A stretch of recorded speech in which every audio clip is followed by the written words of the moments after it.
नमस्कार दोस्तों, कैसे हैं आप सब। उम्मीद करता हूँ आप सभी अच्छे होंगे। तो आज फिर एक नया वीडियो लेकर हम आपके बीच प्रस्तुत हैं। मैं आपके साथ हूँ विनोद कुमार। तो आज का जो हमारा वीडियो है वह राजस्थान में शैक्षिक परिदृश्य से संबंधित है। शैक्षिक परिदृश्य के अंतर्गत राजस्थान के जो विभिन्न शैक्षिक अभिकरण हैं, आज उनके बारे में हम जानकारी प्राप्त करेंगे। अगर आप हमारे चैनल पर नए हैं तो चैनल को लाइक और सब्सक्राइब अवश्य करें। कृपया वीडियो को अंत तक देखें और अपने जो सुझाव है वो कमेंट बॉक्स में हमें प्रदान करें। तो शुरू करते हैं आज का वीडियो। राजस्थान में शैक्षिक परिदृश्य के अंतर्गत जो प्रमुख शैक्षिक अभिकरण हैं इनके बारे में आज बात करेंगे।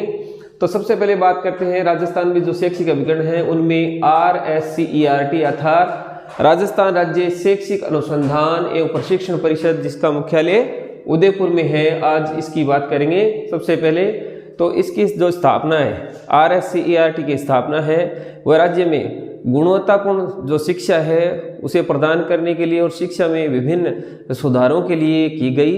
और इसी की जो स्थापना है वह NCERT की तर्ज पर की गई। NCERT की स्थापना अगर देखें हम तो 1961 में होती है और इसकी तर्ज पर राज्यों में शैक्षिक उन्नयन और गुणवत्तापूर्ण शिक्षा के लिए राज्यों में SIE अर्थात स्टेट इंस्टीट्यूट ऑफ एजुकेशन की स्थापना वर्ष 1963 में की जाती है।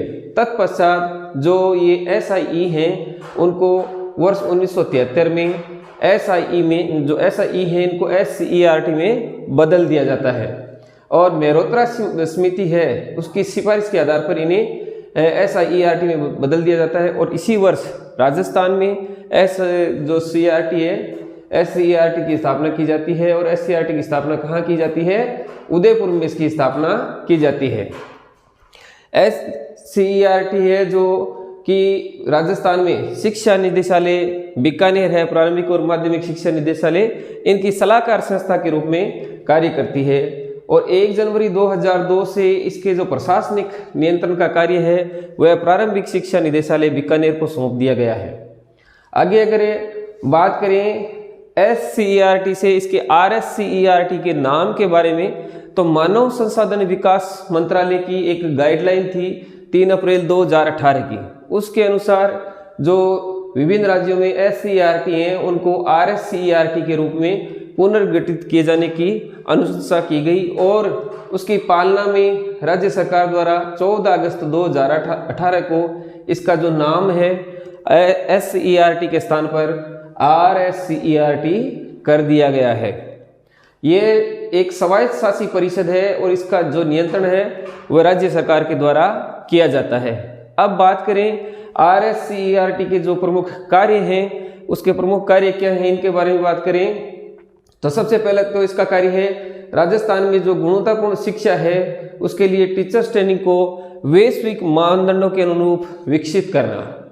अगला इसका कार्य है जो है शिक्षक प्रशिक्षण की नोडल एजेंसी के रूप में RSCERT कार्य करती है। इसके बाद देखें तो इसका अगला जो कार्य है वह कार्य क्या है?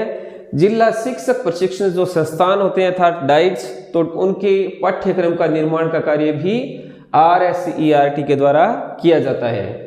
अगले कार्य की बात करें तो इसका अगला कार्य विद्यालय शिक्षा और जो शिक्षक प्रशिक्षण है उसमें शैक्षिक नियोजन जो है उसका क्रियान्वयन करना और यह मूल्यांकन की जो राज्य में सर्वोच्च संस्था भी मानी जाती है। अगला इसका कार्य देखें तो अगला इसका कार्य राज्य शिक्षा मंत्रालय की परामर्शदात्री संस्था के रूप में कार्य करना।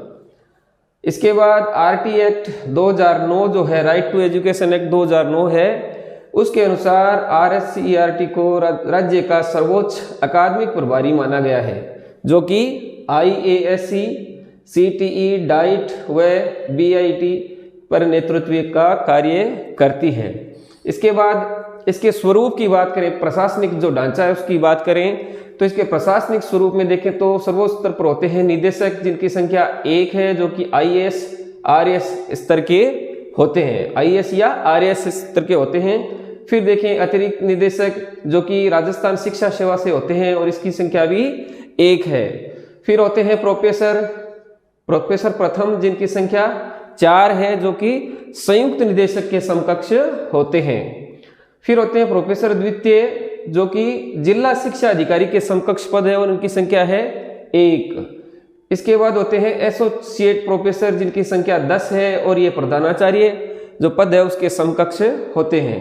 इसके बाद होते हैं असिस्टेंट प्रोफेसर, जिनकी संख्या 20 है और ये व्याख्याता पद के समकक्ष होते हैं। अब बात करते हैं इसके संगठनात्मक स्वरूप की। तो अगर RSCERT का संगठनात्मक स्वरूप देखें तो इसके स्वरूप में एक होती है शासी परिषद, जिसके अध्यक्ष शिक्षा मंत्री होते हैं और जो उपाध्यक्ष हैं वे होते हैं अतिरिक्त मुख्य सचिव। स्कूल शिक्षा से जो होते हैं वो होते हैं इसके उपाध्यक्ष। और इसके सदस्य सचिव की अगर बात करें तो वो होते हैं निदेशक, जो कि RSCERT से संबंधित होते हैं। दूसरी बात करें कि इसमें कुल सदस्य कितने होते हैं शासी परिषद में, तो शासी परिषद में कुल जो सदस्य हैं उनकी संख्या है 25। और शासी परिषद का प्रमुख कार्य क्या है, तो शासी परिषद जो है वो राजस्थान में शैक्षिक नीतियों के निर्माण का कार्य शासी परिषद के द्वारा किया जाता है। फिर होती है इसमें एक निष्पादक समिति। निष्पादक समिति के अगर अध्यक्ष की बात करें तो इनके अध्यक्ष होते हैं अतिरिक्त मुख्य सचिव है स्कूल शिक्षा विभाग से, स्कूल शिक्षा से, वो होते हैं इसके अध्यक्ष होते हैं। और इसके अगर सचिव की बात करें तो सचिव होते हैं जो RSCERT के निदेशक होते हैं, वो इसके सचिव होते हैं।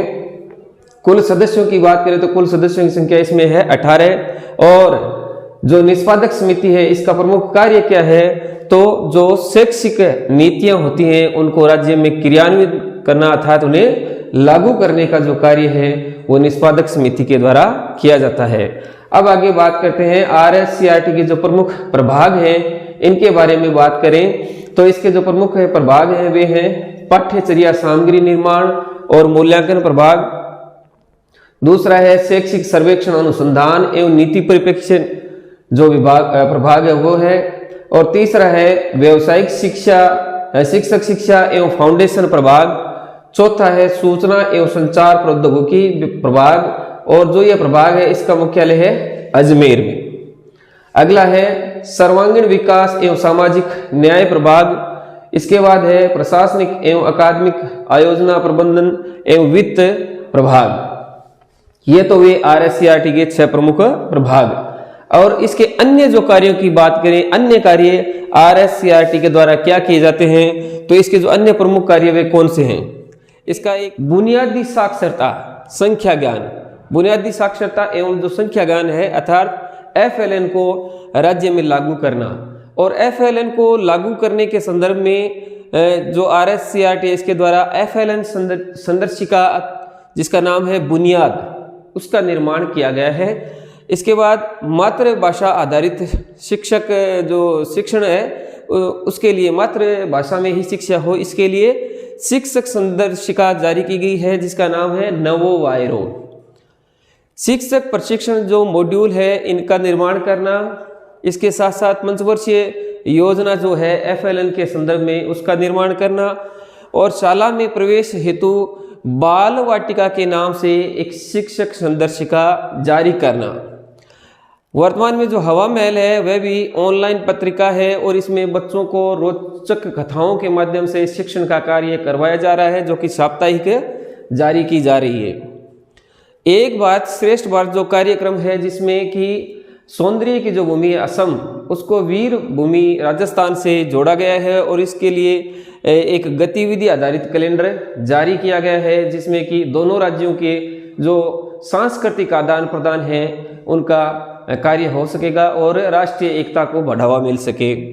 इसके साथ साथ कोरोना काल में जो स्कूलों के बंद रहने के कारण मतलब शिक्षण कार्य नहीं हुआ, इस कारण से बच्चों का विद्यार्थियों का जो लर्निंग लॉस हुआ है उस लर्निंग लॉस की भरपाई के लिए कार्य पुस्तिकाओं के माध्यम से शिक्षण कार्य करवाया जा रहा है। तो कार्य पुस्तिकाओं का निर्माण भी RSCERT के द्वारा किया गया है।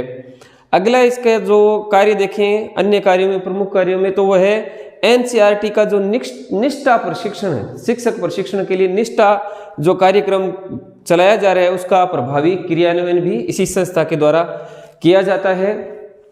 और राष्ट्रीय शिक्षा नीति 2020 के संदर्भ में स्कूल रेनिडेशन कार्यक्रम चलाया जा रहा है कक्षा 1 से 3 के बच्चों के लिए। ये जो 90 दिवसीय कार्यक्रम है इसका भी संचालन किया जा रहा है। और NAS जो कि नेशनल अचीवमेंट सर्वे परीक्षा होती है, इसके आयोजन का कार्य भी RSCRT के द्वारा किया जाता है।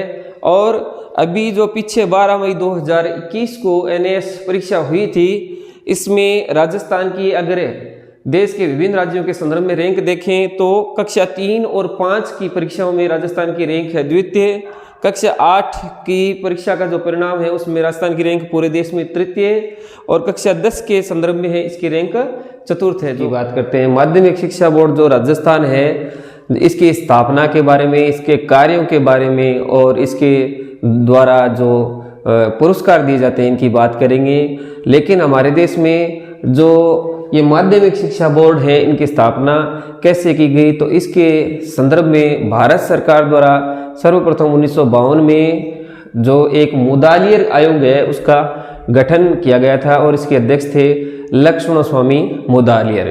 और जो ये माध्यमिक शिक्षा आयोग था, इसने अनुशंसा की कि प्रत्येक राज्य में माध्यमिक शिक्षा के लिए एक बोर्ड का गठन किया जाए। और इसी क्रम में राजस्थान में एक पी सत्यनारायण राव समिति बनाई गई और इस समिति की सिफारिश पर 4 दिसंबर 1961 को जयपुर में माध्यमिक शिक्षा बोर्ड राजस्थान की स्थापना की गई। जयपुर में पहले इसकी स्थापना की गई थी, लेकिन 1 जनवरी 1961 को ये जो माध्यमिक शिक्षा बोर्ड का कार्यालय है वह जयपुर से अजमेर स्थानांतरित कर दिया गया और वर्तमान में माध्यमिक शिक्षा बोर्ड का जो मुख्यालय वह अजमेर में है। अगर बात करें इसके ध्येय वाक्य की, तो इसका जो ध्येय वाक्य वह सिद्धि भवति कर्मजा, अर्थात कर्म करने से ही सफलता प्राप्त होती है। फिर बात करते हैं इसके संगठनात्मक जो रचना है।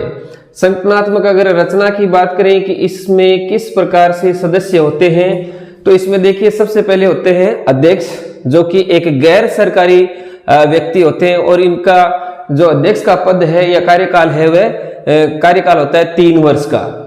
फिर उपाध्यक्ष सहित इसमें पदेन सदस्य जो होते हैं उन सदस्यों की संख्या होती है 7। निर्वाचित अगर सदस्य देखें तो इनकी संख्या भी 7 है। और राज्य सरकार द्वारा जो मनोनीत सदस्य हैं उनकी संख्या होती है 17। और विधानसभा अध्यक्ष द्वारा विधानसभा के 2 सदस्यों का मनोनयन किया जाता है, तो विधानसभा अध्यक्ष द्वारा मनोनीत सदस्यों की संख्या भी है 2। और प्रतिष्ठित जो सहयोजी सदस्य होते हैं उनकी संख्या है 2। राज्यपाल द्वारा नामित जो सदस्य होते हैं उनकी संख्या होती है 5। इस प्रकार इस अगर माध्यमिक शिक्षा बोर्ड के संगठनात्मक रचना में देखें तो इसमें अध्यक्ष सहित कुल जो सदस्य होते हैं उनकी संख्या है 41। फिर बात करते हैं बोर्ड की समितियां और उनके कार्य। बोर्ड की अगर समितियों में देखें तो है पाठ्यक्रम समिति, जो कि कक्षा 9 से 12 तक के लिए पाठ्यक्रम का निर्माण करती है। फिर है परीक्षा समिति, जो राजस्थान में 10वीं 12वीं 10वीं प्रवेशिका और 12वीं वरिष्ठ उपाध्याय जो परीक्षाएं होती हैं उनका आयोजन करवाती है। इसके साथ साथ राज्य में प्रतिभा खोज परीक्षा, जो राष्ट्रीय प्रतिभा खोज परीक्षा है उसके प्रथम जो स्तर है उसका आयोजन करवाती है। और रीट परीक्षा है जो कि अध्यापक पात्रता परीक्षा है उसका आयोजन। इसके साथ साथ सर्वोदय विचार परीक्षा है, इसका आयोजन भी परीक्षा समिति माध्यमिक शिक्षा बोर्ड के द्वारा करवाया जाता है। फिर है पाठ्यचर्या समिति, जो कि NCF के मापदंडों के अनुसार पाठ्यचर्या का निर्धारण करती है। फिर है मान्यता समिति। मान्यता समिति जो है राजस्थान के जो विद्यालय हैं माध्यमिक शिक्षा के 10वीं और 12वीं के, उनको मान्यता देने संबंधी और उन विद्यालयों में जो संकाय हैं उनकी स्वीकृति से संबंधित कार्य करती है। और मूल्यांकन समिति, जो कि परीक्षाओं के मूल्यांकन से संबंधित कार्य करती है। वित्त समिति, जो कि विभिन्न परीक्षाओं के संचालन हेतु जो फीस है उसको इकट्ठा करना और परीक्षाओं के संचालन हेतु वित्त की व्यवस्था करना कार्य करती है। फिर इसी प्रकार माध्यमिक शिक्षा बोर्ड द्वारा राजस्थान में विद्यार्थी सेवा केंद्र शुरू किए गए हैं। और ये जो विद्यार्थी सेवा केंद्र है इनमें बोर्ड की वर्ष 2001 से अब तक की जो परीक्षाएं हैं उनकी जो अंक तालिकाएं हैं उनका वितरण किया जाता है। और इन जो विद्यार्थी सेवा केंद्र है इनकी संख्या राजस्थान में कुल 32 है। माध्यमिक शिक्षा बोर्ड की जो त्रैमासिक पत्रिका जारी की जाती है उसका नाम है बोर्ड जर्नल। क्या नाम है? Board journal. अब देखते हैं माध्यमिक शिक्षा बोर्ड के पुरस्कार। तो एक तो इसका पुरस्कार है एकल या द्विपुत्री योग्यता पुरस्कार, जो कि वर्ष 2012 से शुरू किया गया है। इस पुरस्कार के अंतर्गत उच्च माध्यमिक या वरिष्ठ उपाध्याय जो परीक्षा है, इसमें योग्यता सूची में स्थान प्राप्त करने वाली बालिका को 51,000 रुपए प्रदान किए जाते हैं पुरस्कार स्वरूप। और अगला जो पुरस्कार है वह है माध्यमिक या प्रवेशिका परीक्षा है, उसमें योग्यता सूची में स्थान प्राप्त करने वाली जो बालिका है उसको 31,000 रुपए पुरस्कार स्वरूप भेंट किए जाते हैं। फिर इसका अगला पुरस्कार देखें, माध्यमिक या प्रवेशिका या उच्च माध्यमिक या वरिष्ठ उपाध्याय जो परीक्षा है, उसमें योग्यता सूची में जो प्रथम 5 स्थान प्राप्त करने वाली जो बालिकाएं होती हैं उन्हें 11,000 रुपए प्रत्येक को पुरस्कार स्वरूप दिए जाते हैं। आगे बात करें, 2017-18 में माध्यमिक शिक्षा बोर्ड द्वारा पुरस्कार शुरू किए गए थे। और ये पुरस्कार कौन से थे? ये पुरस्कार है एक तो विद्यार्थी कला रत्न पुरस्कार, जिसके अंतर्गत 51,000 रुपए की राशि पुरस्कार स्वरूप दी जाती है। अगला पुरस्कार है विद्यार्थी खेल रत्न पुरस्कार, इसमें भी 51,000 रुपए पुरस्कार राशि दी जाती है। और शिक्षा रत्न पुरस्कार, जो कि माध्यमिक स्तर के जो शिक्षक होते हैं उनके श्रेष्ठ प्रदर्शन के लिए दिया जाता है, और इसकी राशि है 1 लाख रुपए। तो प्रथम जो शिक्षा रत्न पुरस्कार है वह डॉक्टर माधवी त्रिपाठी, जो कि व्याख्याता हैं राजकीय उच्च माध्यमिक विद्यालय उदयपुर में, उन्हें दिया गया है। अब बात करते हैं बोर्ड की छात्रवृत्तियों के संदर्भ में। तो बोर्ड की जो राज्य स्तरीय 10वीं मेरिट में आने वाले जो विद्यार्थी हैं उनको 400 रुपए प्रति माह छात्रवृत्ति के रूप में 2 साल तक के लिए दिए जाते हैं। इसी प्रकार राज्य स्तरीय जो 12वीं मेरिट में आने वाले अर्थात उच्च माध्यमिक परीक्षा मेरिट में आने वाले विद्यार्थी हैं उनको 500 रुपए प्रति माह के रूप में 3 वर्ष तक के लिए छात्रवृत्तियां दी जाती हैं। 2014 से माध्यमिक शिक्षा बोर्ड राजस्थान के द्वारा 4 जो पत्रिकाएं हैं उनका प्रकाशन किया जा रहा है, और ये पत्रिकाएं हैं दिशा, दृष्टि, गार्गी और प्राइम। आगे बात करें, माध्यमिक शिक्षा बोर्ड जो है राष्ट्रीय प्रतिभा खोज परीक्षा है, इसके प्रथम स्तर का आयोजन करता है, और इसके द्वितीय स्तर का जो आयोजन है वह एनसीईआरटी के द्वारा किया जाता है। और राज्य प्रतिभा खोज जो परीक्षा है इसका आयोजन विज्ञान और प्रौद्योगिकी विभाग राजस्थान सरकार के द्वारा किया जाता है। उम्मीद करते हैं आपको वीडियो पसंद आया होगा। अगर आपको वीडियो पसंद आया है तो चैनल को सब्सक्राइब करें, और अपने जो कमेंट हैं वो हमें कमेंट बॉक्स में प्रदान करें। वीडियो को लाइक करें। अपना कीमती समय वीडियो पर प्रदान करने के लिए बहुत बहुत धन्यवाद।